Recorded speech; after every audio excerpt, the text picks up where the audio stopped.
Good morning to everybody here as we start the 64th Wyoming Legislative Session. The joint session will please come to order. Senator Perkins and Representative Miller and Burke will escort the First Lady of Wyoming, Carol Mead, their children, Mary and Pete, and His Excellency, the Governor, Matthew H. Mead, to this joint session. The body will stand at ease till the sound of the gavel.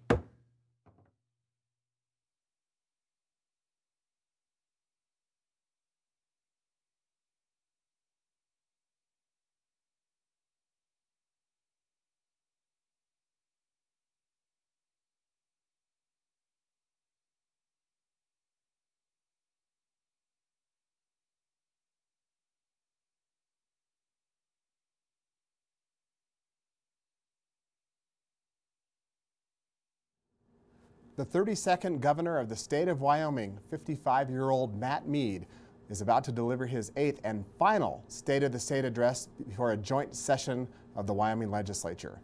Capitol Outlook begins now.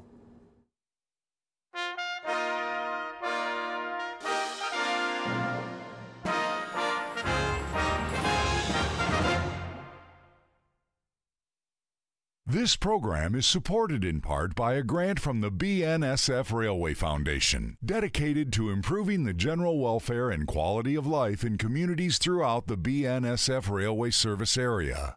Proud to support Wyoming PBS. And in part by the Wyoming Public Television Endowment and viewers like you. Senate President Eli Bebout has already gavelled to order the 64th budget session of the Wyoming Legislature, and he'll begin soon introductions of not only Supreme Court justices and Wyoming's elected officials, and also his family will also be seated. No doubt the governor will reflect today on many accomplishments of his administration, including the fact that Wyoming has a smaller government than when he took office, and that it also has fewer rules that impact many in Wyoming since he took office in 2010.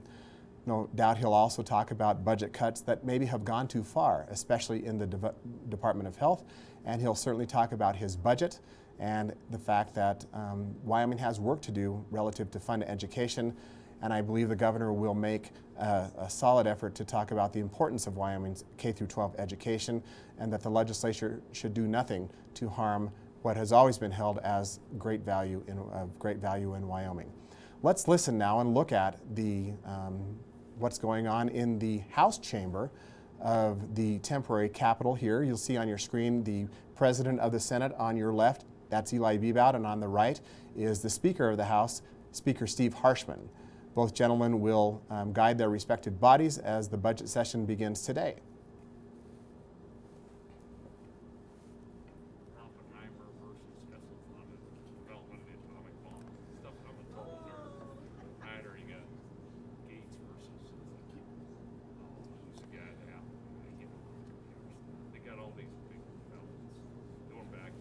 The government, no doubt, today will also voice strong support for his Endow initiative that will work to diversify Wyoming's economy, and initially voices strong support for Wyoming's commercial air service, for statewide broadband, and an initiative to teach all Wyoming students computer coding within their K-12 education. Government will also voice strong support for requests for funding for cities and towns. He's made a $105 million request, which has held true for the last several years. The governor will talk about the need for $2.2 million to strengthen cybersecurity, and for $200,000 for Wyoming senior citizens. You'll also see in the governor's, or you'll also hear in the governor's State of the State address, strong support for Wyoming State Fair, something that he believes is a valuable service to Wyoming's egg tradition.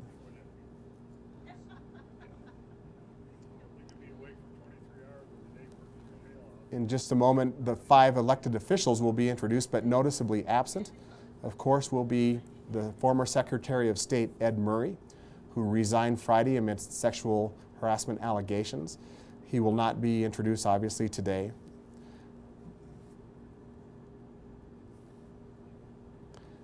The First Lady of Wyoming, Carol Mead, will be in attendance with the Governor and the First Lady, Carol Mead's children, Pete and Mary. Pete is in his senior year here in high school in Cheyenne, and the governor has said plans to attend the University of Wyoming next fall. His daughter Mary is also already attending the University of Wyoming.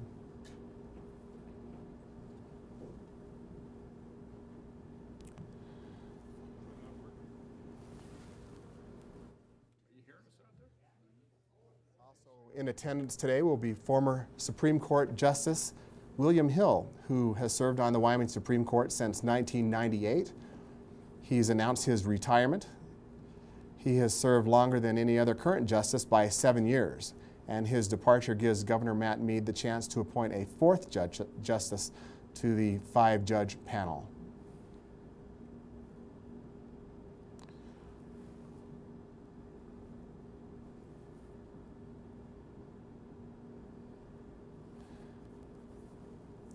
Reflecting on the process that the governor will go through to appoint a new Secretary of State, the governor will receive the name of 3 qualified persons from the State Republican Committee. That will happen over the next 2 weeks or so. And then within 5 days of receiving those 3 names, the governor will fill the vacancy temporarily for the office of Secretary of State.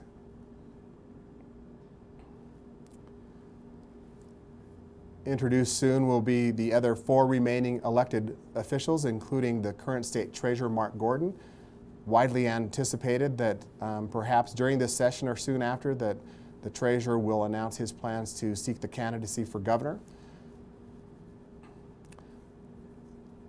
Also being introduced will be the state auditor, Cynthia Cloud, who has indicated also that as soon as that she is currently undecided on her future plans relative to seeking a state office. The Superintendent of Public Instruction, Julian Balo, through her press secretary yesterday, told me that she plans to announce her intentions immediately after this legislative session is over. It was reported in the Cheyenne Tribune-Eagle in September that the superintendent was contemplating re-election to the office of superintendent.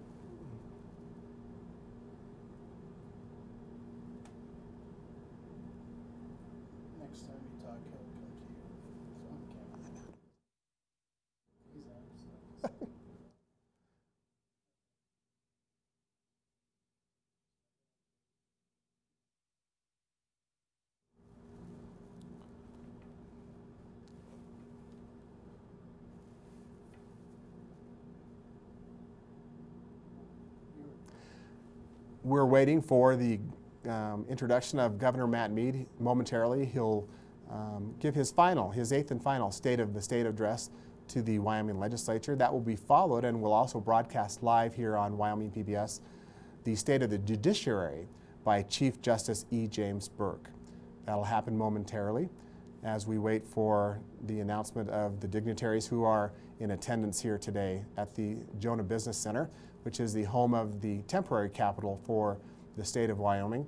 The Jonah Business Center will serve in that capacity for this year and next, and then it's widely anticipated that in the year 2020, Wyoming's legislature will meet for the first time in the newly remodeled and certainly improved from a lot of reasons, or from a wide variety of perspectives, the state capitol here in Cheyenne. The governor has called the capitol Wyoming's most important building.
The joint session will now come to order.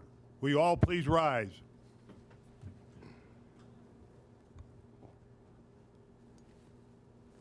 Mr. President, Mr. Speaker, it is my pleasure to announce the following guests.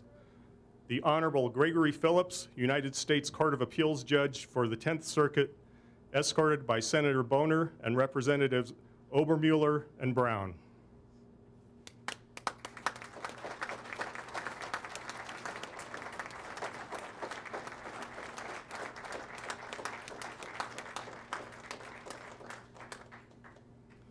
The Honorable Alan Johnson, United States District Judge for the District of Wyoming, escorted by Senator Emmerich and Representatives Hallinan and Stith.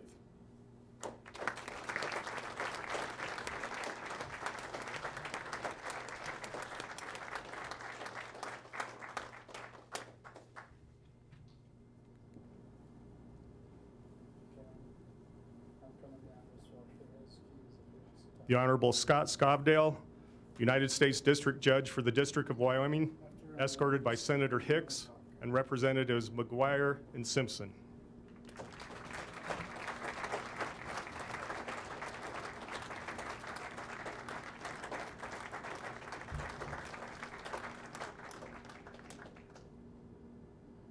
The Honorable Kelly Rankin, United States Magistrate Judge for the District of Wyoming, escorted by Senator Anselmi Dalton and Representatives Allen and Halverson.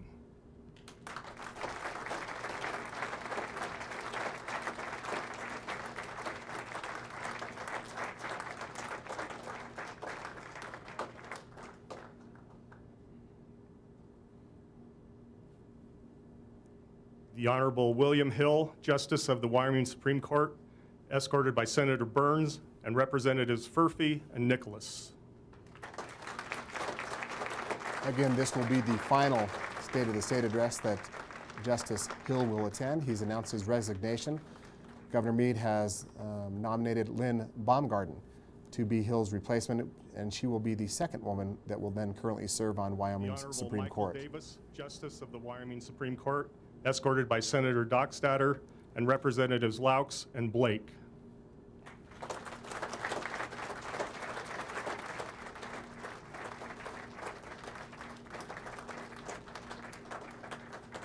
The Chief Justice will provide the State of the Judiciary address that will follow the Governor's State of the State address. The Honorable Kate Fox, Justice of the Wyoming Supreme Court, escorted by Senator Landon and Representatives Paxton and Steinmetz. Justice Fox certainly has had a lot to do with Equality Hall, which will be officially open today to the public in the Wyoming Supreme Court building, which is a new exhibit that aims to raise awareness about the fact and celebrate the accomplishments of women in Wyoming. Justice Fox has played a pivotal role in that effort. Wyoming Supreme Court, escorted by Senator Driscoll and Representatives Madden and Connolly.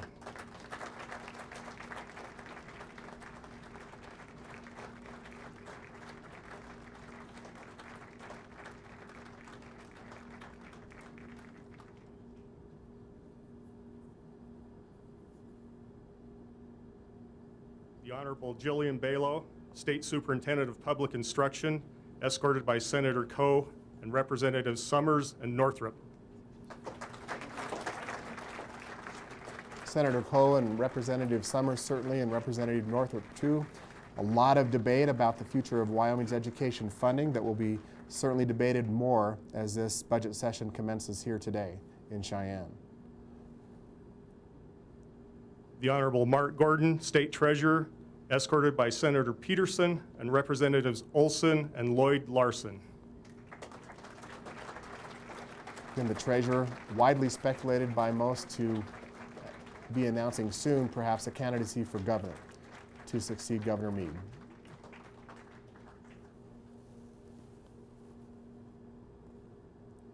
The Honorable Cynthia Cloud, State Auditor, escorted by Senator Meyer and Representatives Hunt and Byrd.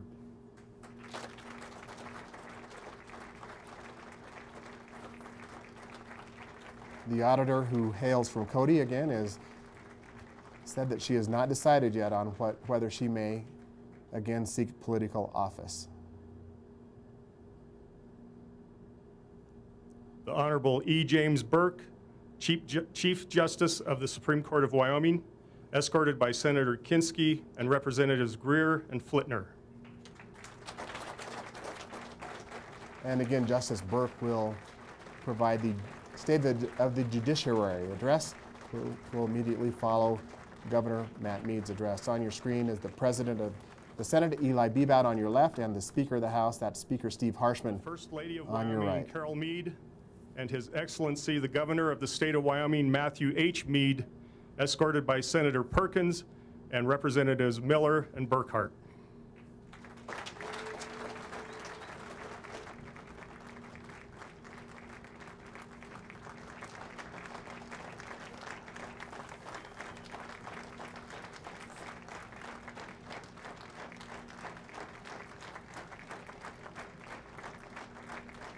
And on your screen, you see the First Lady of the State of Wyoming, Carol Mead, advocates for children's literacy programs during her time as serving as First Lady. The Governor, his daughter Mary, a student at the University of Wyoming, and son Pete, who plans to be a student at the University of Wyoming. They were followed by the Speaker, or the House Majority Leader, Dave Miller.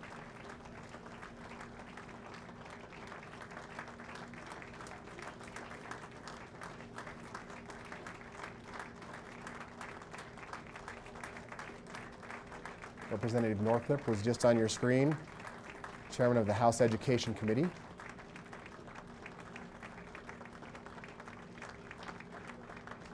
And the First Lady and the Governor, whose children were just 10 and 12 when they first had the Governor's residence become their home.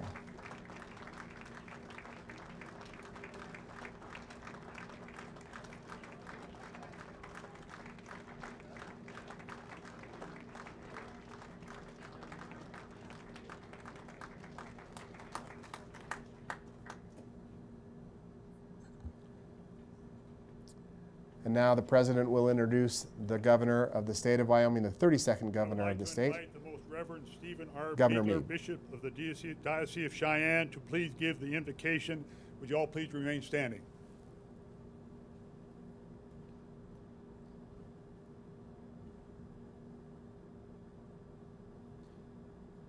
Almighty and merciful God, you have made all things by your word, and in your wisdom have established man to rule the creatures produced by you, to govern the world in holiness and justice, and to render judgment in integrity of heart.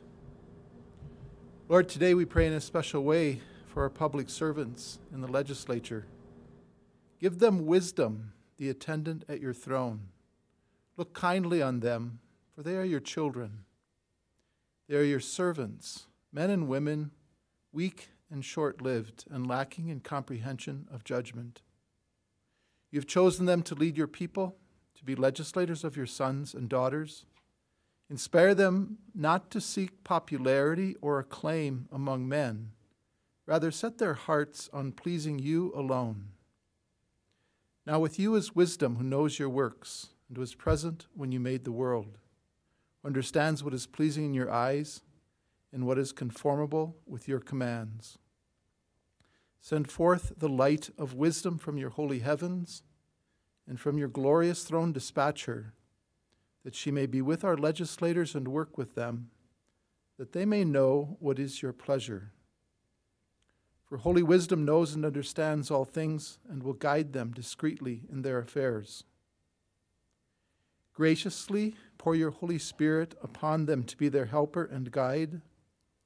Give them the spirit of wisdom and understanding, the spirit of right judgment and courage, the spirit of knowledge and reverence.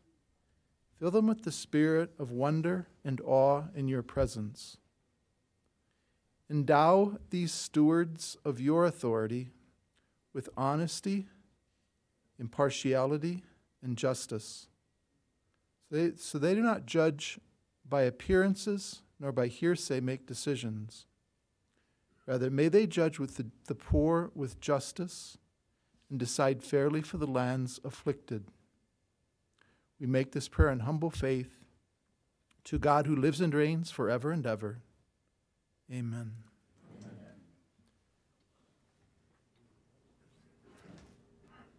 Please be seated.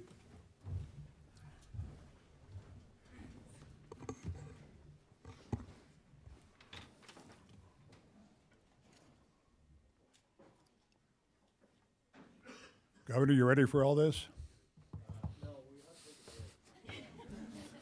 Members of the 64th Legislature, distinguished guests, ladies and gentlemen, citizens of the great state of Wyoming, it is indeed an honor and privilege for me to introduce His Excellency, the Governor of the state of Wyoming, Matthew H. Mead.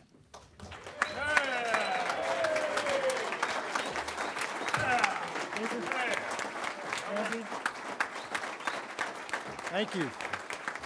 Thank you very much. Thank you. Thank you very much. Thank you. Thank you. Thank you very much. Thank you. Thank you. Thank you very much. Thank you. Thank you very much. Have a seat. Thank you. Thank you very much. Thank you. Have a seat. Thank you very much.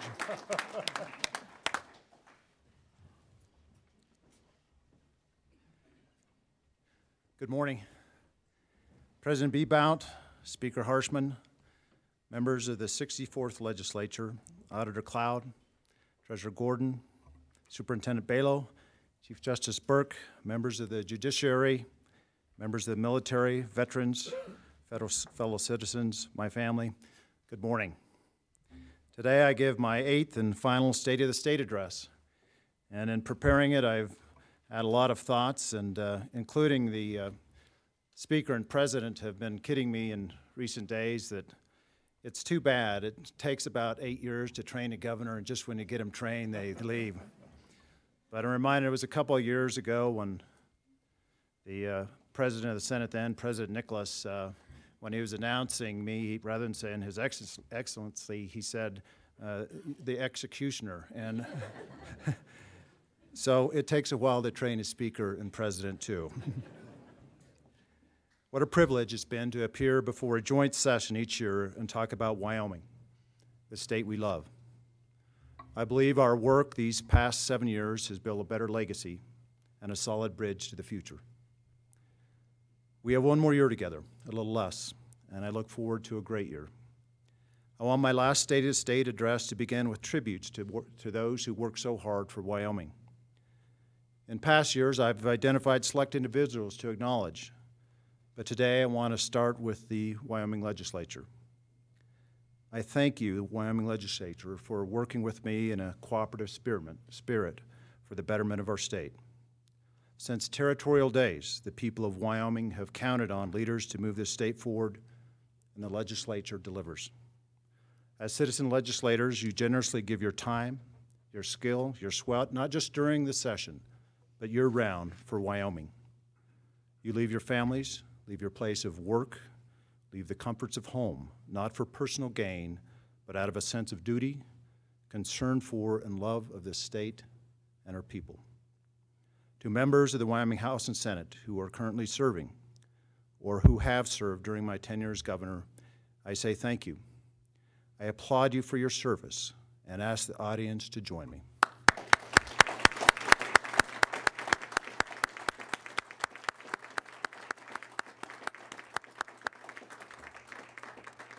Chief Justice Burke, to you and all our judges, I want to say it's been an honor working alongside the judicial branch and an honor to appoint great judges in our merit-based selection process. Over the past 7 years, I've appointed about half the state judiciary, that is, Supreme Court, District Court, and Circuit Court judges. The merit selection process is important because it's based upon qualifications and experience. It is apolitical, and it results in great judges. Our justice, yes, it does.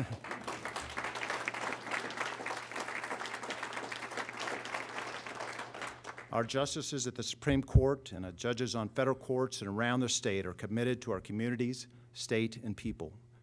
They're committed to a well-functioning justice system, access to justice for everyone, and the rule of law. Let's thank them all for what they do.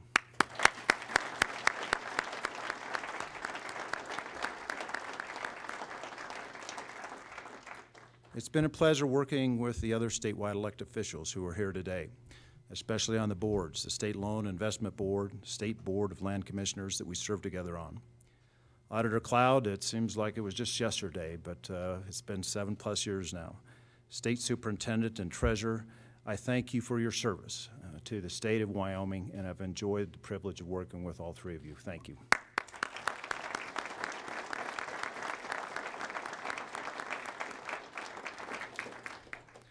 I recognize the Eastern Shoshone and Northern Arapaho tribes today. We are neighbors and we are friends. We care about each other. Working with the tribes is important, and we must continue to work together. The tribal justice system is also important, and I note that John St. Clair, the Chief Judge of the Tribal Court, is retiring. Judge St. Clair has been on the bench for 30 years, and I recognize him this morning for his long service and his commitment to the tribal court.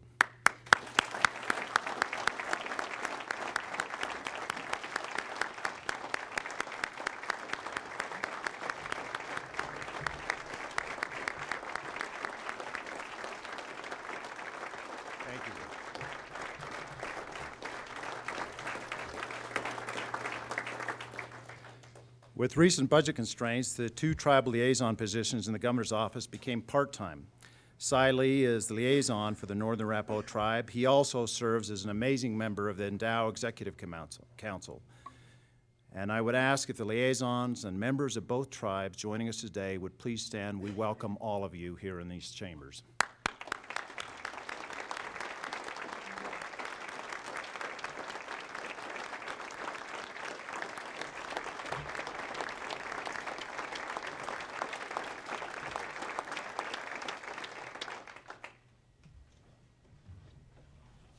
As always, it's my privilege to recognize the Wyoming National Guard today. The Guard had a busy, productive year in 2017. Every year, they are busy and they're productive. They remain busy. Currently, 198 of our Guard are deployed, joined recently by 15 for security for the next couple of weeks at the Winter Olympics in South Korea. Seeing the work of the Guard at home, and I've traveled to visit our troops in Cuba, Bahrain, Kosovo, Qatar, Afghanistan. I've seen too many deployments and welcome homes to count. I can share with you, without a doubt, Wyoming Guard is the best of the best. In 1899, Wyoming Governor Richard said of those who serve in our military, they have so conducted themselves under all circumstances as to entitle them to the honor than which there is none higher of being called true American soldiers. General Luke Reiner, please stand so we can show our appreciation to you and the Guard, who without a doubt are true American soldiers.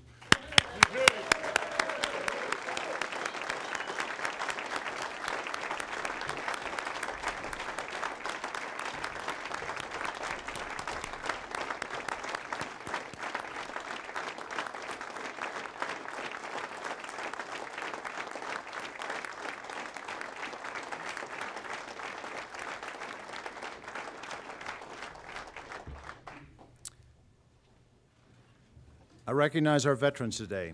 Over 47,000 veterans live in Wyoming. Our country would not be what it is, strong and free, and we'd not be able to live freely as we do without them. I thank our vets and the people who support them. And I thank those currently serving in the U.S. Armed Forces and the people who support them. We've made progress these past 7 years. Veterans Welcome Home Day legislation, I-25 Vietnam Veterans Highway designation, more veteran service officers, expanded programs and services. I have been to 24 Wyoming Veterans Welcome Home Day ceremonies in communities all around the state, going to some more in a couple of months. These are great occasions. They're very patriotic. They're very personal. On these occasions, I am so proud I live in a patriotic state that values and respects our veterans. There's something else we can consider for our vets. Wyoming needs a skilled nursing center for them. We are the only state that does not have this service. In my mind, it's a benefit our veterans have earned, and it's time Wyoming delivered the service. The trains don't run on time without the hard work and care of state employees. I'm proud of the work of our state employees and the agency's directors, and I want to thank them for their service.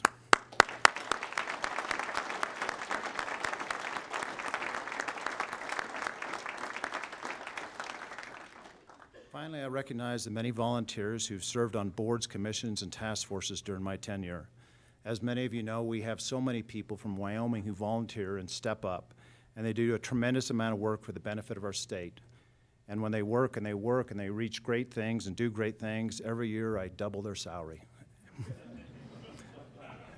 For those who are not familiar, they make no money. When I hand the keys of the governor's office to someone else in January 2019, I'll leave the premises with gratitude to the voters who gave me the opportunity to serve, with admiration for legislative, judicial, and executive branch employees who serve the state so well, and with knowledge that I leave a framework for important work to continue. As I look back to January 2011, when I took office, I see we have much to celebrate. We have smaller government. That is, we have smaller budget, fewer employees, and fewer rules and regulations. While we have downsized government, we have built our permanent and rainy day savings. We consolidated technology services in one place, ETS, creating buying power and efficiencies. For example, where state agencies had different email systems in the past, the state now has one. We have made long-term policies that will serve Wyoming for many years with an energy strategy, water strategy, 10 and 10, forest health and outdoor recreation task force recommendations, and now the Endow initiative. A lot has been achieved already under these policies. Just a few examples: baseline water testing, the NREX data tool, orphan well plugging, continuing efforts to establish a pipeline corridor, the Forest Collaborative Assistance Program, Play, Clean, Go, and development of Uniform Hydrographers Operation Manual. I'm pleased to report the first 5 of the 10 and 10 projects already have start dates for construction. Because these are long, there is more to come, and I'm pleased to see the legislature considering Senate File 14, which provides a statutory framework for continuation of the energy strategy. One of my top priorities, as many of you know, has been growing technology, and we have done so with a state 100 gigabit unified network that has doubled the national standards for connectivity to schools. It is the envy of many states.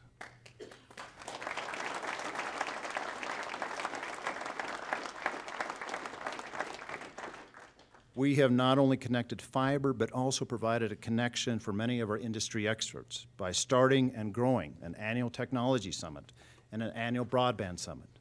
These efforts will continue to bear fruit. We can celebrate, while many said it couldn't be done, the delisting of grizzlies and wolves, and the non-listing of sage grouse.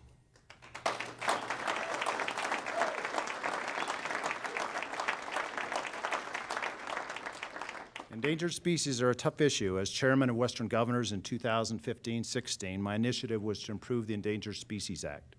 We have moved forward. The Western Governors approved a resolution. We got it through the national governors. It's now going to be considered by Congress, and I believe there's a real opportunity this year, for the first time in many, many years, to have changes in the Endangered Species Act at the national level.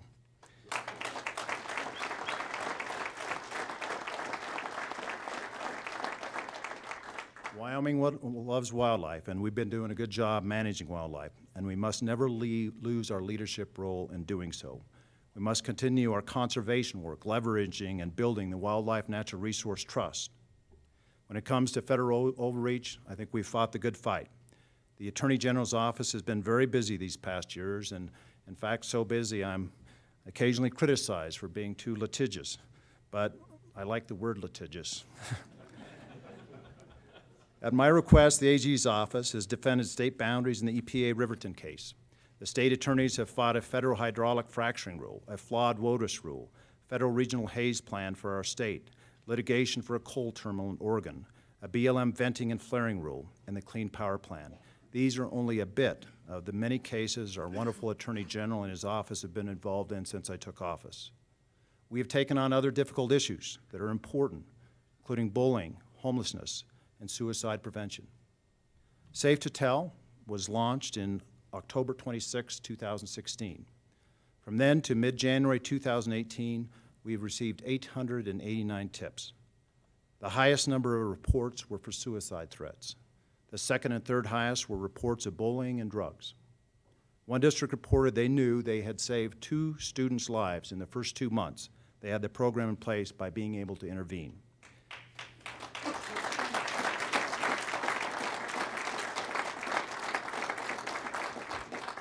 These are just two of many stories of the importance of the successful program. In 2015, we released A Home for Everyone, the state's 10-year plan to address homelessness. We must keep pursuing the aspiration expressed in the plan's title. With respect to suicide, as many of you know, the rate in Wyoming has been high for decades, very high. Many reasons are cited: high altitude, rural setting, insufficient resources, isolation, illness. There's many reasons. In 2013, I brought up this issue in my State of the State, trying to take the stigma away and bring it to the forefront of our conscience. In 2015, State of the State, I talked about renewed focus on suicide prevention and a statewide initiative which included employee training. In 2016, I started an annual suicide symposium. The third symposium will be held this spring. The symposium brings suicide to the forefront of public attention. The human toll in terms of lives lost and families shattered, of course, is at the center. Health programs and prevention are also part of the suicide agenda, symposium agenda. We have to, in Wyoming, recognizing the seriousness of the problem, to keep adequate resources at work on suicide prevention, bullying, and homelessness. We must also stay abreast of the opioid crisis. The good news in Wyoming, we're doing better than most. A study of the last 2.5 years shows drug overdose deaths increasing in the U.S. as a whole, but decreasing in Wyoming. It is good that overdose deaths are declining in our state, but it remains the case that in Wyoming, prescription painkillers are a leading form of drug abuse in 12 to 25-year-olds. Last November, I signed a proclamation for the kickoff of the Wyoming Prescription Abuse Stakeholders Educational Campaign, They Didn't Know, which will educate teenagers and young adults about prescription drug misuse and abuse. The Wyoming Abuse Stakeholders, RAS, is working to do just that. It's a capable group, and they should continue their good work with legislative support. In the last 7 years, we've never lost sight of trying to improve Wyoming and the services provided to our citizens. Despite a period of diminished revenue, the trimming of the budget and increasing our savings, we've continued to invest in Wyoming's future. The Capitol Square project was started years ago. It'll have ups and downs like any major building project, but it's proceeding nicely, and in the long run, it's all positive. The Capitol is the most important building in Wyoming. It's inspiring to look at. It's inspiring to visit. It is a repository of our history, past, present, and future. The legislature, well before I came into office, began setting aside funding for the Capitol. It's important for us to continue that work. Other important projects that have moved along include the University of Wyoming Engineering Education and Research Building, the NZ STEM Building, the Integrated Test Center, the High Bay Research Facility, the UW Science Initiative, and many wonderful community college projects. So proud of the Integrated Test Center, funded with state and private resources, became fully operational at the end of 2017 and is ready for X-Prize teams.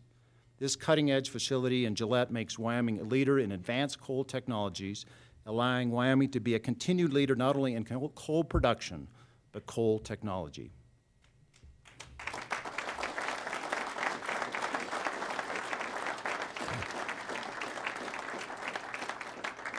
Funds have been appropriated for the Science Initiative. I'm a big supporter of this initiative and requested the release of the last of the funding in my budget message.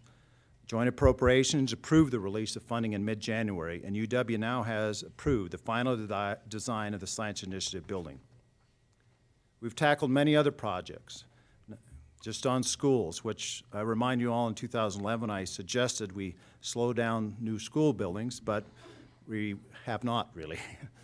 We've tackled many projects, including 57 new or replacement schools, in excess of $1 billion, 19 school renovations and additions, about $267 million, over 11,000 major maintenance projects for about $417 million. There's more we can get done, and there's more we can get done this session. The projects at the State Hospital in Evanston and the Life Resource Center in Lander have been well planned, are important projects, and in my mind, must move forward to construction now. As I've said before, and I say again today, investment in Wyoming is a great investment, and this body has invested in Wyoming.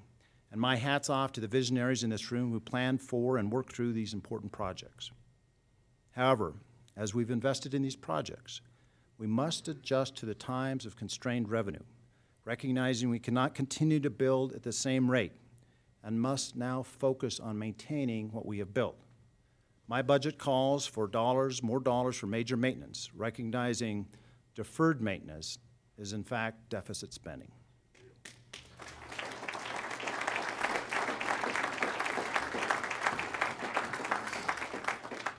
Before I talk about the times ahead, I want to talk briefly about last year. 2017 was another year for budget reductions. Reductions have occurred in 4 of the last 8 budgets. The budgets for some agencies, for example, the Department of Health and Department of Family Services, have been cut too much. Services and programs suffer. And there are other concerns associated with overcutting, for example, in the Department of Corrections and State Fair. The 1920 budget gives us an opportunity to remedy the situation, and JAC has begun that important work. To JAC members, I appreciate your work and look forward to resolving our differences in my favor. That actually wasn't in there, but that's what I'm thinking. Budget aside, 2017 was a year to remember for the eclipse, increased emphasis on outdoor activities, and endow. The eclipse was a wonderful occasion. It was the first total solar eclipse to pass over the country since 1918. With out-of-state and international travelers, the boost to the state's economy was an estimated $63.5 million. More great events are coming. This year is the 150th anniversary of the historic Fort Bridger Treaty. Next year, on December 10th, 2019, Wyoming will celebrate the 150th anniversary of the law that gave Wyoming women the vote.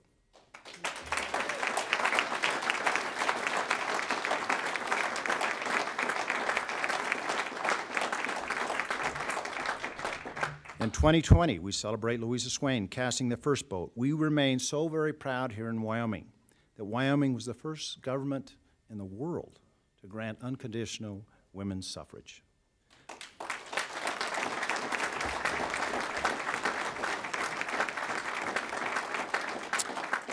I have appointed a wonderful, hardworking council to plan commemorative events.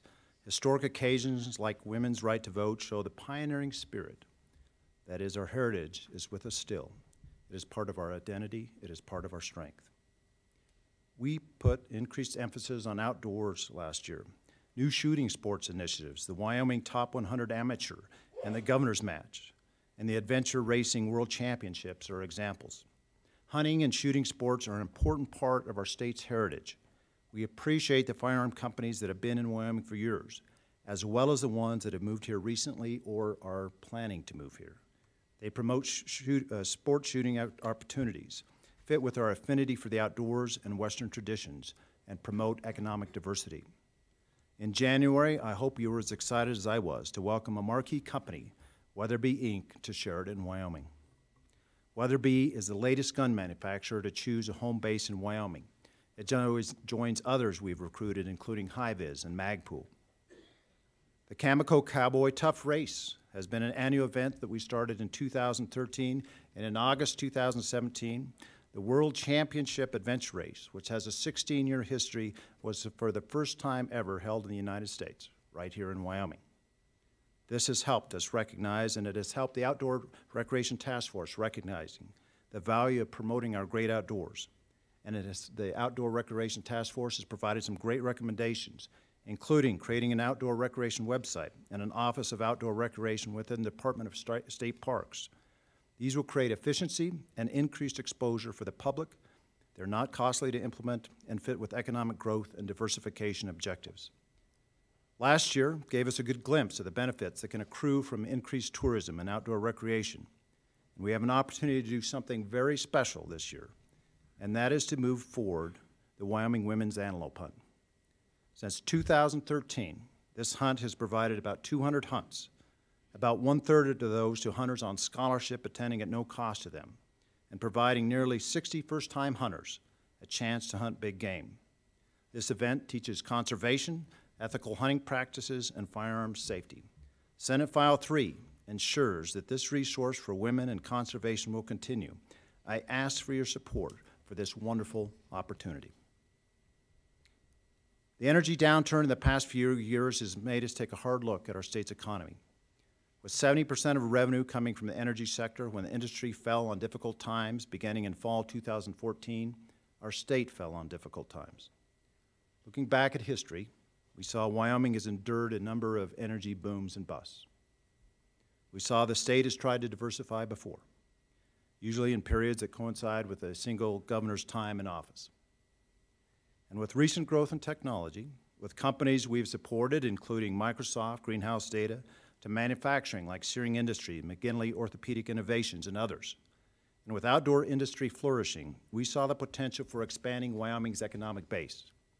In fact, in my time in office with Wyoming Business Council assistance, we have recruited or partnered with numerous companies, including just a few: Highvis, Tungsten, Bright Agritech, Underwriters Labs, McGinley Orthopedic Innovations, Wyoming Malt, Magpool, Searing, Melvin Brewing, Gluten Free Oats, Wyoming Authentic, Cody Labs, John Bunning Transfer, Vacutech, Weatherby, Railcar Holdings, Microsoft, and Greenhouse Data. We have had success, and we can build on this success. We also saw that diversification to be successful required a long-term plan executed over a long term. It needed to extend beyond a governor's term. Sometimes out of adversity, in our case, the recent energy downturn, comes opportunity. The opportunity is the Endow Initiative. I announced the initiative in November 2016. The objective is to develop a 20-year economic strategy and then implement it over 20 years in order to grow and expand our economy. The legislature did great work last year authorizing the initiative and funded it with $2.5 million. And Endow took off in 2017. I hear the enthusiasm across the state for Endow, particularly from our young people. I also hear skepticism. We must listen to both camps, but I reject the notion that Wyoming is incapable of determining its own destiny, that our future will only be determined by commodity prices or other exterior forces. Surely the equality state, the cowboy state, has a belief in self-determination. On the state of the state, I'm pleased to report that revenue forecasts have improved since my last year's address. Specifically, revenue is better now than was forecast in early 2017 and looks even better ahead. The revenue forecast increased by $140 million from October report to the January report, just a 3-month period of time. Beyond money matters, the people of Wyoming have remained steadfast during the downturn. From the leaders of our towns and counties to tourism, to teachers in our schools, to the business people and families in our communities, to the ranchers and farmers, to the workers in our factories, fields, energy, and other industries, to the standouts in sports and the arts, to state and local employees, the citizens of Wyoming have kept us strong. With our great citizens, improved revenues, large savings, well-funded pension plans, investments in our future, and opportunities on the horizon, the state of our state is strong.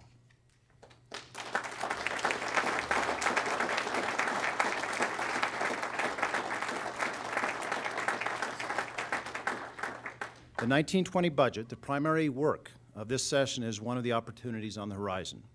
Here's where we stand. Before I took office, the standard budget had doubled over the previous decade. You and I pared it back. The standard budget I proposed for the biennium is $400 million less than the standard budget 10 years ago. Over the last 2 years, about 12% has been cut from the budget. While the standard budget has been reduced, state savings have gone up. We have otherwise reduced government. I asked agencies to reduce the rules by 30%, and they responded. I eliminated 197 executive orders. We consolidated agencies and services, decreased spending, increased savings, and decreased in size the number of employees. This is remarkable because, as you know, governments tend to grow, not shrink. Wyoming has bucked the trend. By every measure, we have smaller government than 7 years ago, with one exception. The one area where we're bigger, which is good news, is the money this body has allocated has built our savings. We must now work for better returns, and we must recognize, as JAC has, that we can put a lot of Wyoming dollars to work for us right now to address shortages in education. The operating budget has gotten leaner, and for some agencies like the Department of Health and Department of Family Services and a few others, the cuts, in my mind, have gone too far.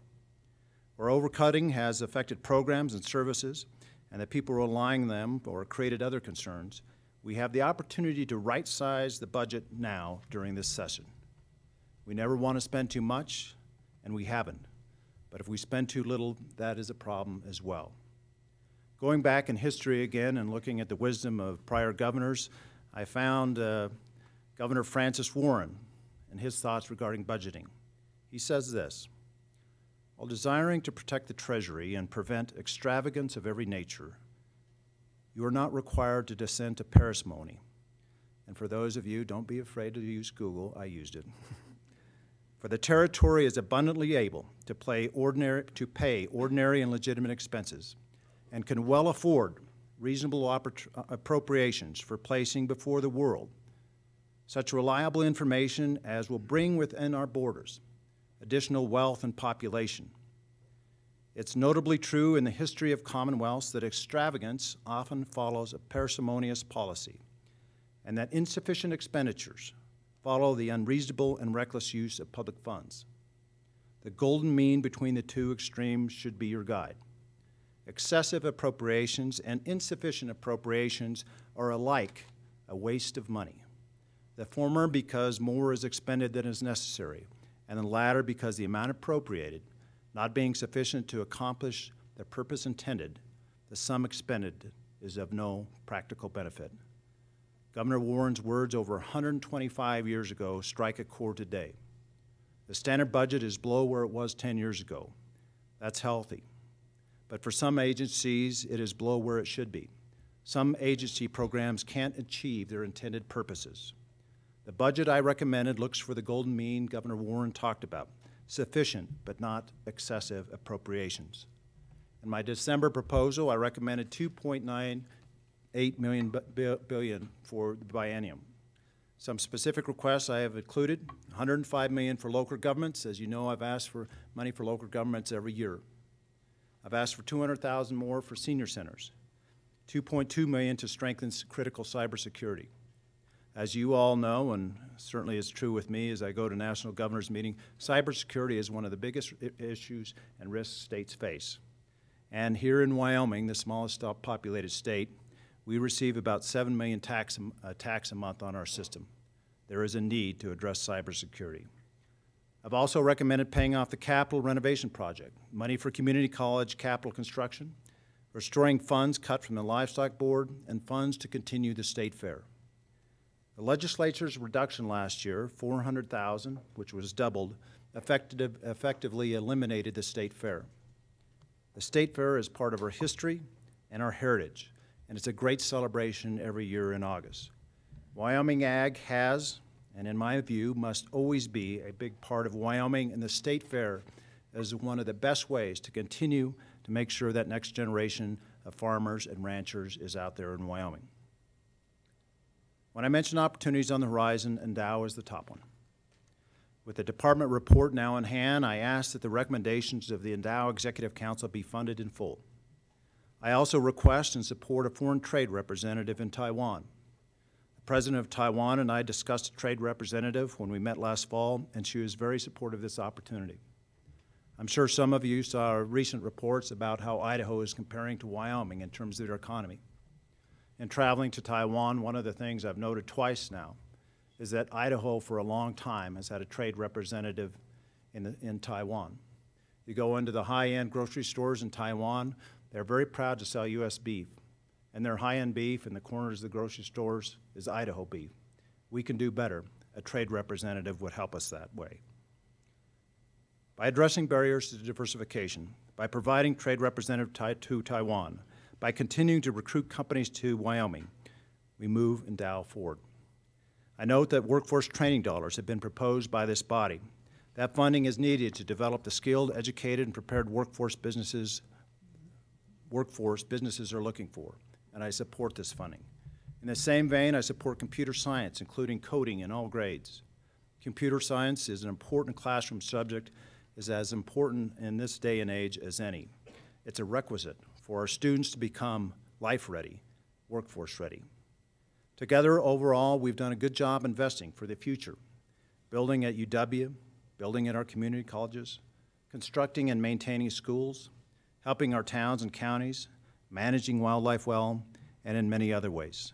Now we have to take the next step. We have to seize the moment. We have to invest in a Dow. Diversification is the best way to keep our future bright by keeping more of our young people in Wyoming. And Dow is needed now. We asked the Citizen Council to give a blueprint for a better, more diverse economy. The council, made up of some of the best and brightest business people and leaders, is doing that. They're looking at all the potential on the horizon, all the exciting possibilities, from important but maybe a little bit scary blockchain technology, to VTOL, to high-tech ag, from value-added energy products to tech startups. We have to listen and we have to act now. It's critically important. We haven't recovered from the last energy bust cycle, and we cannot sit around and wait for the next one. Education funding is different from the state operating budget, and it alone faces an expected shortfall for years to come. The legislature has built, with the guidance of experts, the model for education funding. While the legislature needs to address education funding, it is up to all of us to work through the difficult challenges. And as we do, we should recognize where we are doing well and where we are not. On January 17th, Education Week gave us its annual grades on on education. Wyoming ranked 7th among the 50 states in the District of Columbia. Wyoming received an A- in school finance, ranking 1st. For K-12 achievement, Wyoming finished 21st. Facts, not anecdotal statements about our schools doing well or not, must lead the discussion. However, I do want to say, if anecdotal stories would win the day, let me just say for all the teachers that taught my kids in the school system here in Cheyenne, Carol and I thank you for the great experience and great education. And while we're at it, let's thank all our Wyoming teachers.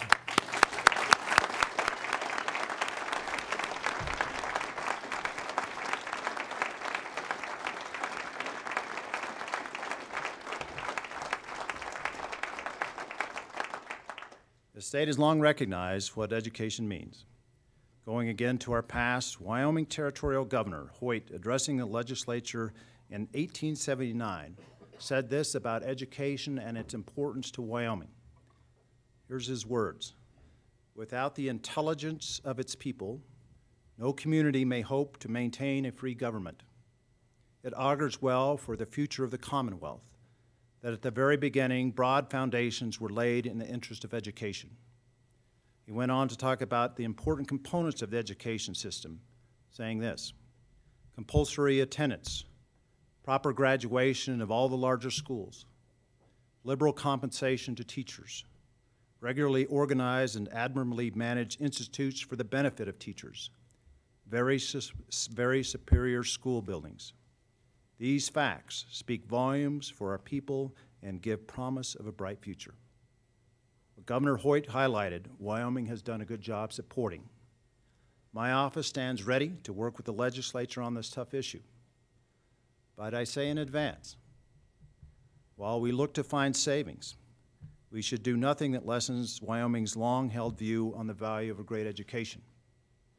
In respecting the value of education, we should not shy away from looking at reasonable reductions, nor should we shy away from looking at additional revenue and broadening our tax base. I ask this body to look again at the lodging tax and tobacco tax. It's not easy to raise revenue. I know when you did it last year, it was difficult. When you did it with fees. It was difficult several years ago when we raised the fuel tax. But I would say this with regard to the lodging tax: with industry support, I believe we can reduce our general fund dollars for tourism and provide more options in areas such as education. Regarding a few other matters, the efficiency study, I think, was a great tool for us to learn from, and I support it. Looking at the adequacy of audit and revenue positions makes sense. These are positions that help collect revenue. Looking at the balance between management and staff also makes sense. We should carefully consider, the merger of the Department of Family Services and the Department of Health, and other areas where improving government efficiency can save dollars. As I have looked through and referenced State of the State speeches of prior governors, I have to take a moment to thank my predecessors, certainly the living former governors, Governor Friedenthal, Governor Geringer, Governor Sullivan, and all those governors who have passed. As I have read their State of the State speeches, those done in territory days, those in early statehood and today, those from Republicans and those from Democrats, through the tough times of our state and the tough times of our country, that would include world wars, the Great Depression, the Cold War, a consistent theme jumps from the words that are now history. The theme is optimism, and a strong-held belief that Wyoming's future will not be written just by whoever is in power in D.C. or what commodity prices are. It'll be written by you, by me, and the people of Wyoming. Wyoming's proud history, the men and women who gave us the state we love, did not move with timid measures or with judgment only for political party wins. They gave us this Wyoming by asking first and always what is best for Wyoming. To share the optimism we should all have in Wyoming, its future, and what we can do, I'll share with you the words of Governor Campbell, provided to the legislature in 1873. Here's what he says. The future of Wyoming is assured. We who have made our homes here know that we are living in a region of boundless wealth and inexhaustible resources, where labor and true endeavor are certainly and bountifully rewarded. But while this is the case, other territories with no natural advantages over our own, whose only superiority consists in the earnestness and ability displayed by their people in publishing to the world their advantages, are outstripping us in wealth and population. The mines are as rich, the plains as fertile, and the grasses as nutritious, the valleys as productive, the air as pure and health-giving, and the climate as salubrious, and the resources of Wyoming as varied as those of any other Rocky Mountain territories. There can be no question as to the ultimate wealth and prosperity of Wyoming. While your action or failure to act may retard, it cannot prevent the realization of some future day of the expectations of the most sanguine, but it is in your power to hasten the day. Great words in 1873 to the legislature. Great words today. Let us join together during this session to hasten the day. Let's embrace opportunities, right-size the budget of the executive branch, fund and endow recommendations, including workforce training, and continue to build on the vision and action of past and present leaders. By spending neither too much nor too little, by continuing to invest in the future of our state and economic diversification efforts, and by responsibly taking on education funding, we will serve the citizens of our state well this session. I want to close with a few additional thanks. First, to my staff. I cannot express strongly enough the gratitude and pride I have in my staff. No governor could ask for more. Thank you, staff, for the endless hours, days, and years of serving the state and providing me amazing service.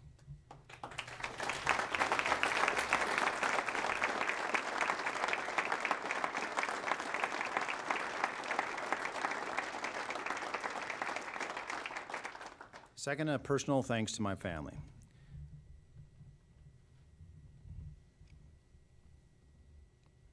My family has,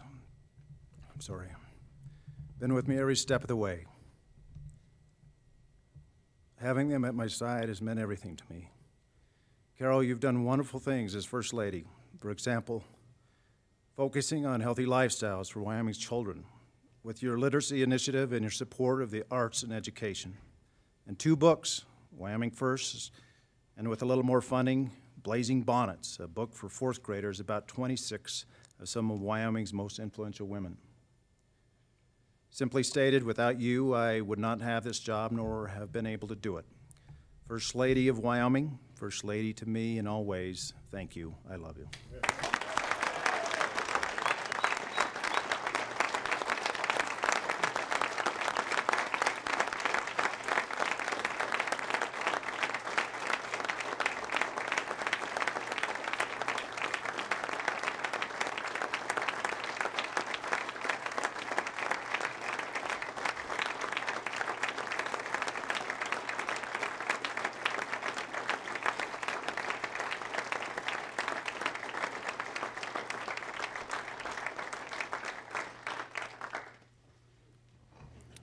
Mary and Pete, when I took office, you were young kids, and there wasn't this competition as to whether you're taller than your dad. You have now sat through 8 State of the State speeches and many more speeches throughout the years without squirming much. Look at you now. Mary's at UW, Pete's a senior in high school. These youngsters literally grew up in age and in height, helping serve meals at the governor's residence and supporting me in every way. I love you, and I'm so proud of you both.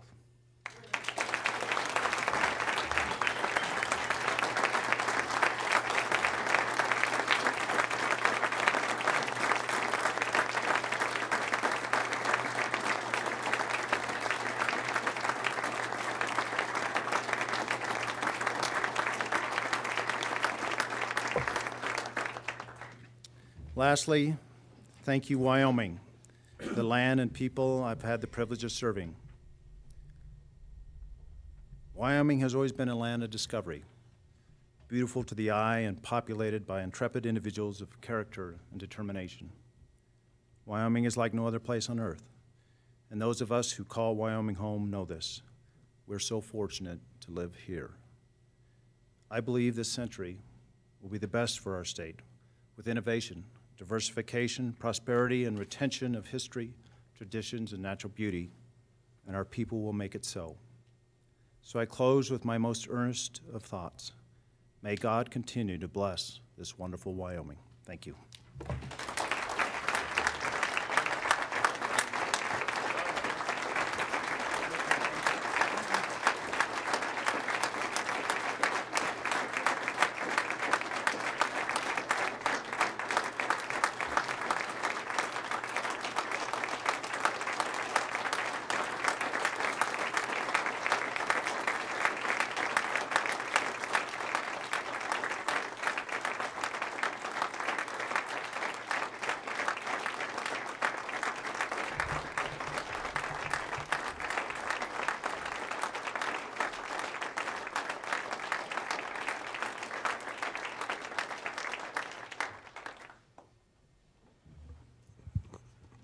Governor Mead, it's hard to rank your State of the State speeches on a scale of 1 to 10, but I have to tell you that was way up there.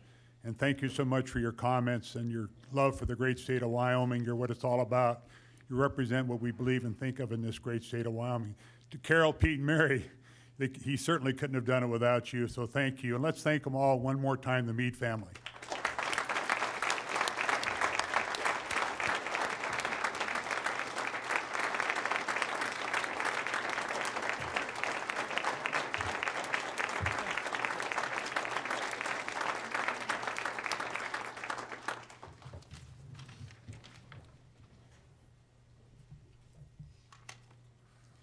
Members of the 64th Legislature, distinguished guests, ladies and gentlemen, I now present the Honorable E. James Burke, Chief Justice of the Wyoming Supreme Court.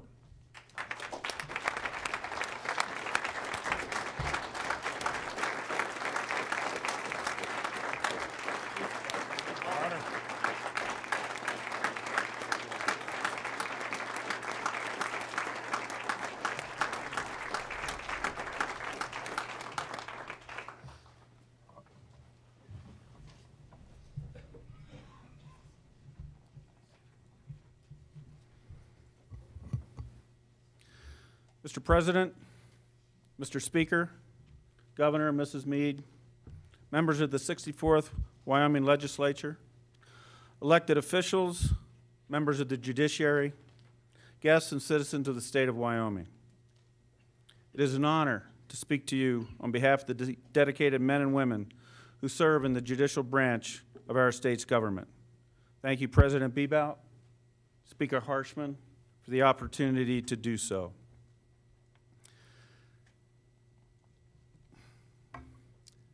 A couple days ago, Governor Mead suggested that we switch speeches, that I take on his speech and that he take on my speech. I'd listened to some of them over the years and debated the pros and cons of that offer. And I wish I had taken that offer, Governor. That was a stirring, wonderful speech. And we are lucky in this state for that you have been in office for this time. And I will tell you, I just returned from the Conference of Chief Justices, and they still are talking about your presentation in Jackson on the importance of a strong judiciary. And I told them that this was going to be your last State of the State presentation, to which more than one renewed their offer that you move from Wyoming to their state and run for governor there. So again, thank you very much.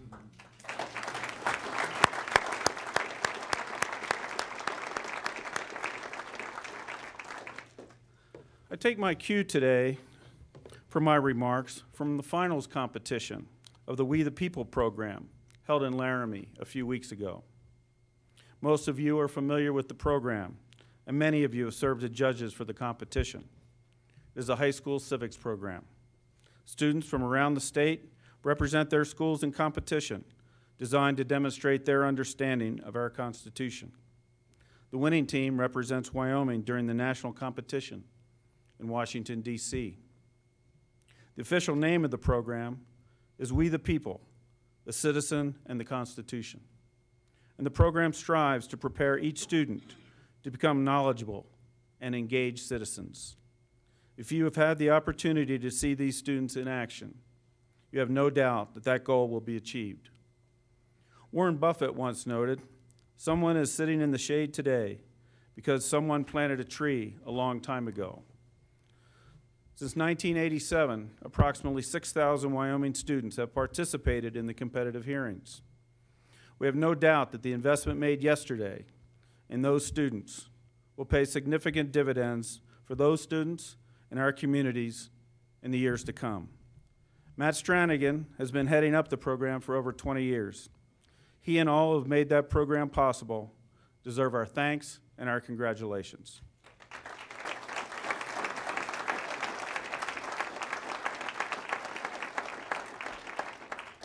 In preparing for the contest, students gain a clear understanding of the ideals and principles that serve as the foundation for the Constitution and our system of government. I'd like to focus on one of those ideals. It's embodied in the first sentence of our Constitution. We the people of the United States, in order to form a more perfect union, establish justice. It ends our Pledge of Allegiance with liberty and justice for all. Justice for all. That's the touchstone, isn't it? When we provide an update on the state of the judiciary, that should be our measuring stick, shouldn't it? Are we making progress? Are we moving closer to that ultimate goal? I'm pleased to say that with your help, continued support from the executive branch, investment by our communities and our citizens, and the unwavering commitment of the men and women in our judicial branch, we continue to progress. Because we are all pulling together towards that common goal, I can confidently report that the state of our judiciary is strong. We are making progress on a number of fronts. The Sweetwater County Justice Center will be opening this spring. The building will house the circuit courts, previously split between Rock Springs and Green River, the Public Defender's Office, and the County Attorney. The efficiencies from the combination of courts are immense. According to one judge, the days of shuttling people around are over. It's now one-stop shopping. The move will also free up much-needed additional space for the district courts in Sweetwater County. In the words of Judge Prokos, the new facility is a game changer for the justice system in Sweetwater County. In 2016, the legislature authorized a 4th district judge in Laramie County.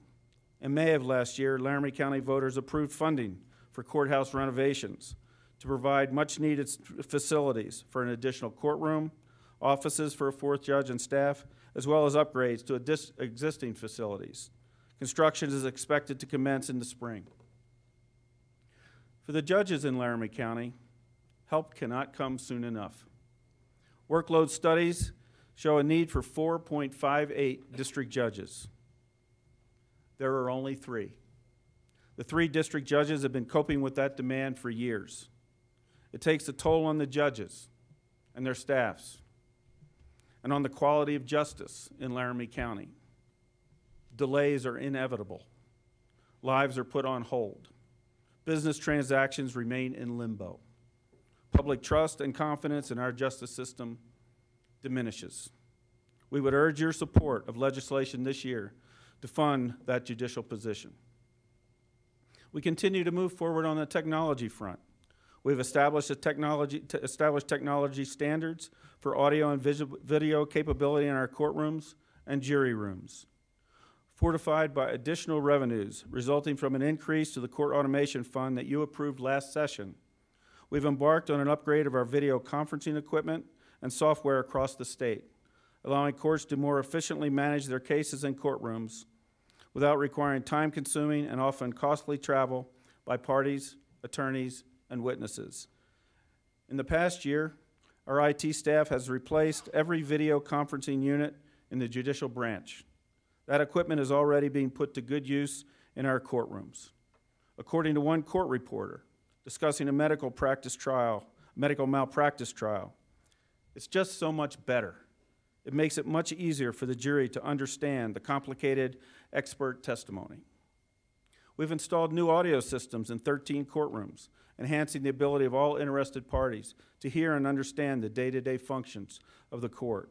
We have taken our first steps towards migration to the cloud. Now will provide greater consistency in service to courts throughout the state and a more efficient and reliable disaster recovery process.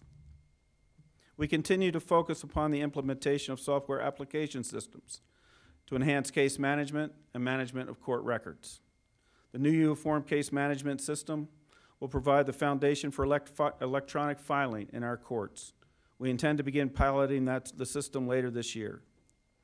We are in the pilot phase of a new jury management system that will improve our jury management process and provide increased flexibility for communication between courts and potential jurors. Under the new system, court juror contact will be available via email, text messaging, or phone calls.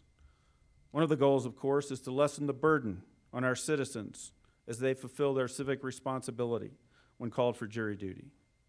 The system is currently being piloted in 4 courts in the state, and I received an email on Sunday, I believe, indicating that already 6 prospective jurors have taken advantage of that system, and we think that is really going to be a boon for that cumbersome process. In sum, we've made significant progress. Our IT branch under Julie Goen deserves special recognition. They're moving forward on a lot of fronts. We're very proud of what they've accomplished this year. In this budget session, we are seeking additional spending authority to build on the good work that has already been accomplished. I should clarify, just in case you're concerned, that the additional spending authority is coming from a special revenue account, not the general fund. So.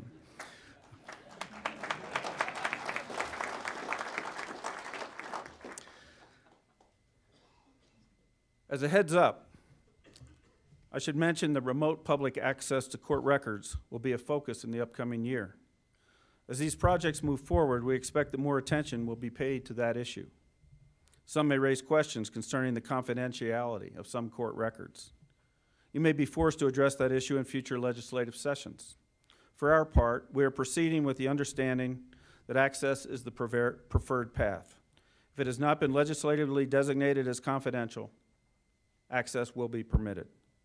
Obviously, our judges will retain the discretionary authority to require confidentiality in specific circumstances. We've also made progress in several areas that I will touch on briefly. Equal Justice Wyoming continues to expand its services. I've emphasized the importance and contributions of Equal Justice Wyoming in past visits with you. One new program warrants mention.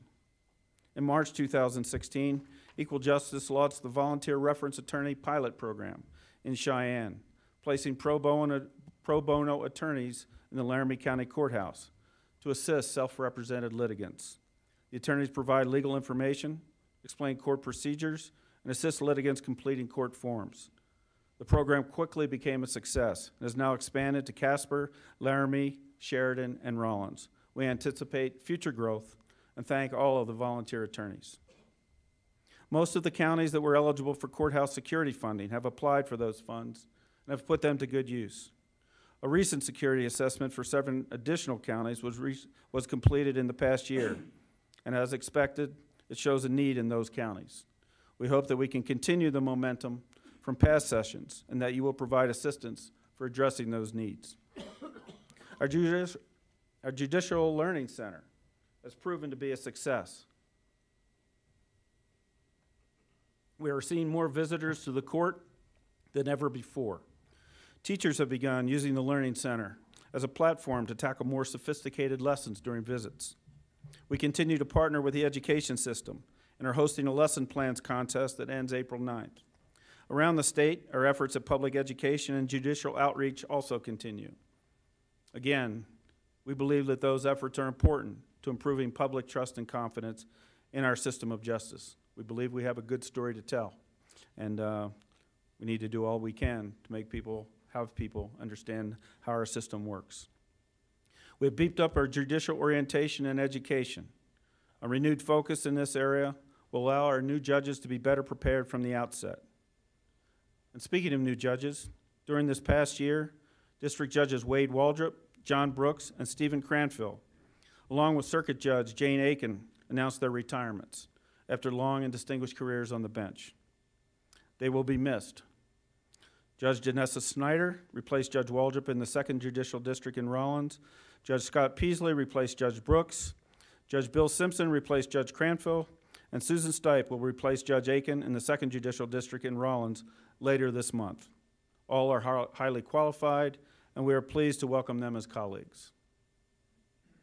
Closer to home, Justice William Hill will also be retiring.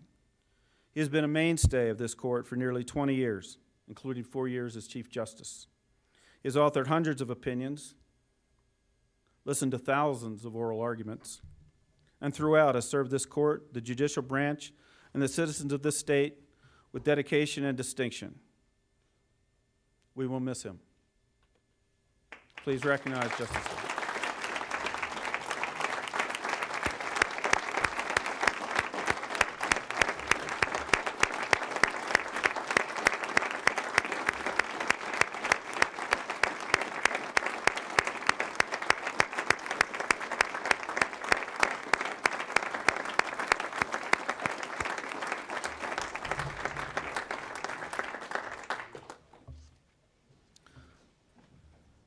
Lynn Boomgarden has been selected to fill that vacancy. Lynn comes to this court with excellent academic credentials, a broad range of legal experience, and a solid record of civic engagement. She will be an excellent Supreme Court Justice, and we look forward to welcoming her as a colleague. Justice Hill's final day on the court will be this Friday, and Lynn will take office on the following Tuesday, the next business day. This again is a testament to our merit selection process.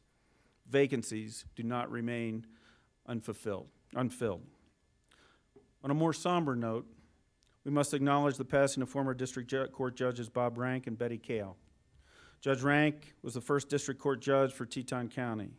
He served the citizens of the 9th Judicial District in Jackson for over 12 years before his retirement in 1989. Judge Kale was the first woman to serve as a county court judge and a district court judge in our state. She was appointed to the bench in 1981. After 2 years at the county level, Judge Kale was appointed a district judge for the 9th Judicial District in Lander, where she served until her retirement in 1994.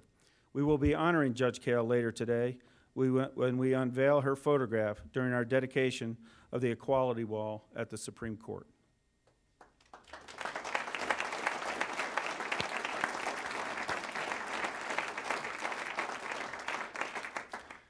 And Governor, hearing your remarks during your State of the Speech, if you don't have anything else on your calendar, perhaps you could come over also and share a few words about the importance of women in this equality state.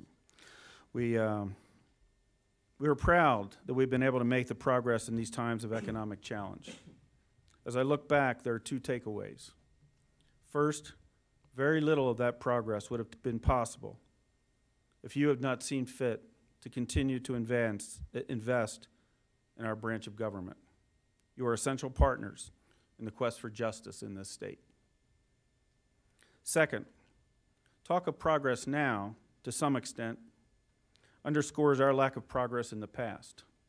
For example, we now talk about audio improvements in our courtrooms, but those improvements happened only after an assessment that revealed totally inadequate sound systems in many courtrooms throughout the state.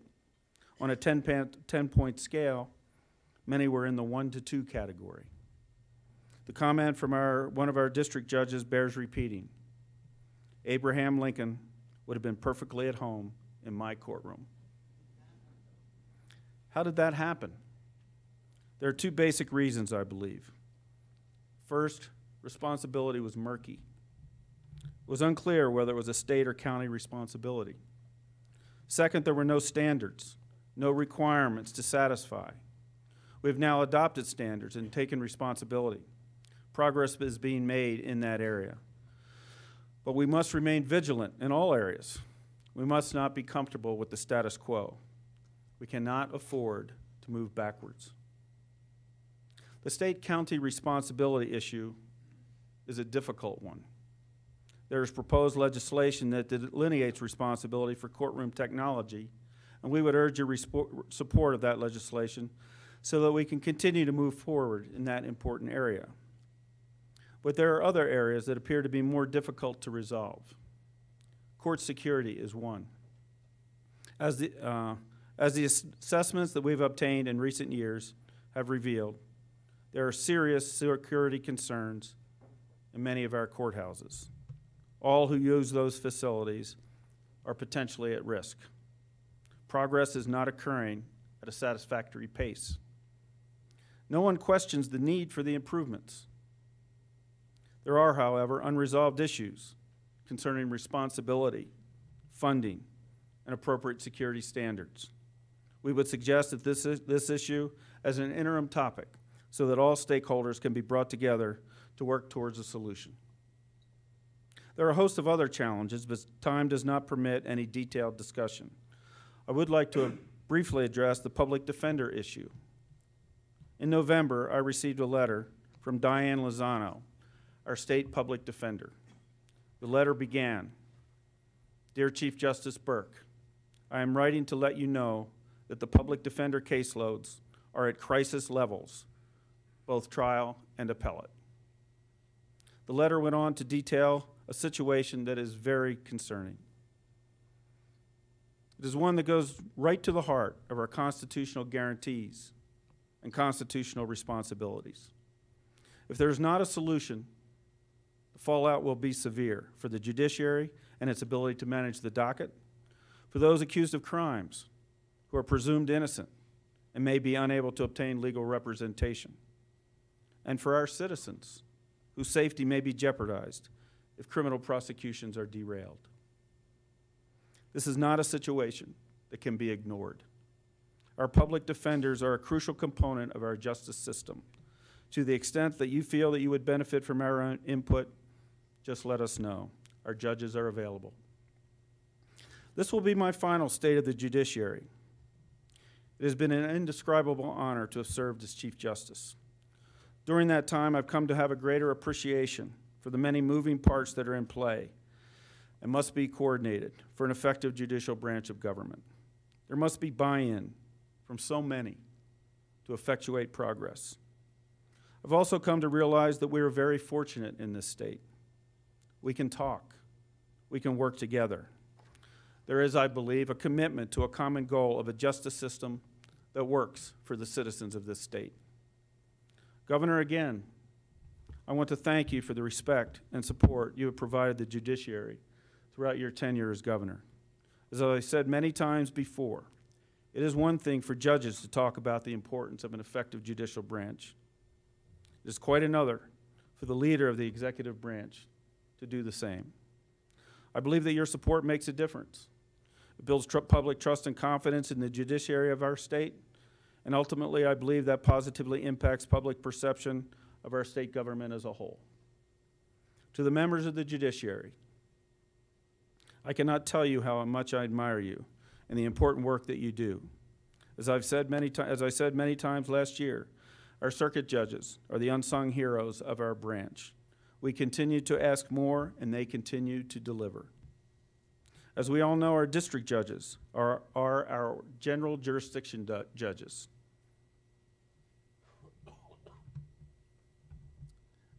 They are the backbone of our judiciary.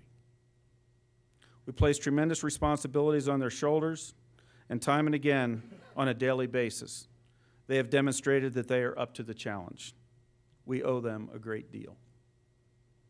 To my colleagues on the Supreme Court, Justices Hill, Fox, Couts, and Davis, it has been an honor to serve with you. All our leaders, all have taken on extra responsibilities. Much of what has been accomplished is attributable to their efforts. Justice Davis will be our next Chief Justice. He will be wonderful. He will continue to move us forward. And finally, our judicial branch employees. This is the most difficult part of the speech for me. Anything that I say would be inadequate. It's one thing to obtain funding. It's quite another to implement new programs. You're the reason that we've accomplished so much. Personally, I find the dedication of our judicial branch employees to be inspirational. They are the best. They are the best.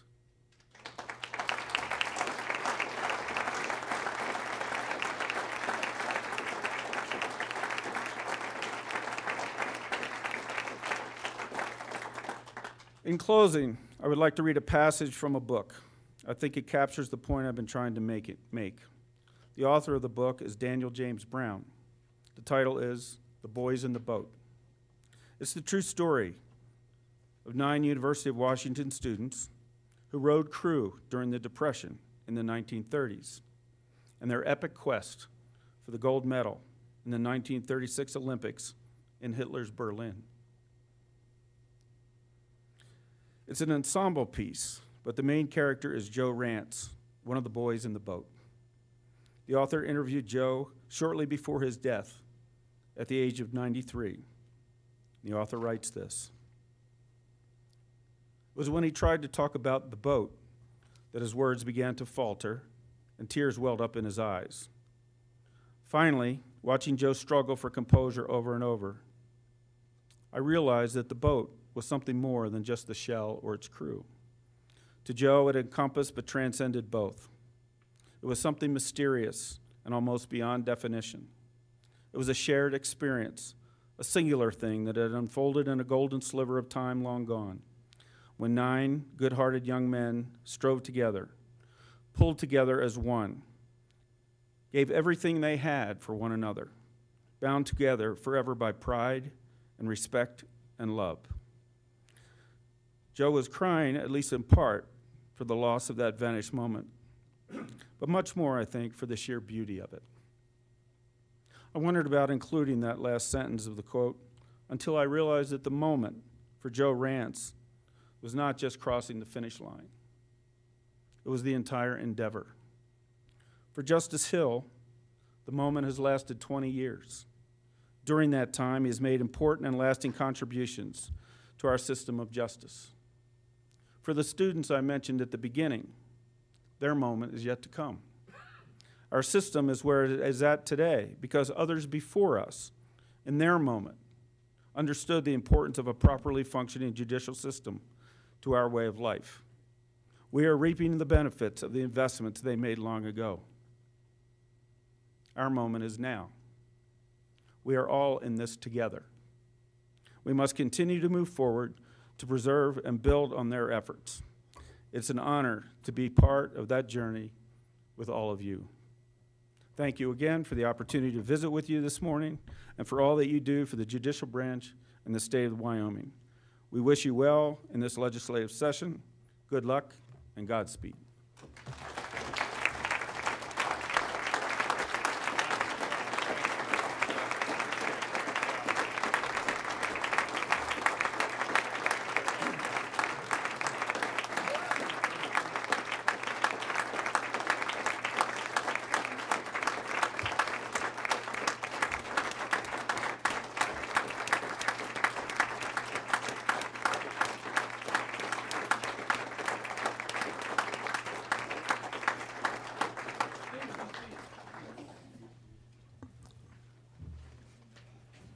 Chief Justice Burke, on behalf of the member of the legislature, I thank you for attending this joint session and for your message to us. We really appreciate that, but more importantly, once again, thanks for serving as Chief Justice. You've done a great job for the state of Wyoming. Point of personal privilege, too, and what I'd like to say, I've recognized once again a friend of mine since high school for his service to the great state of Wyoming. I'm not going to mention when we were in college together, but Bill Hill, Justice Hill, thank you so much for your service to Wyoming. Let's recognize him one more time.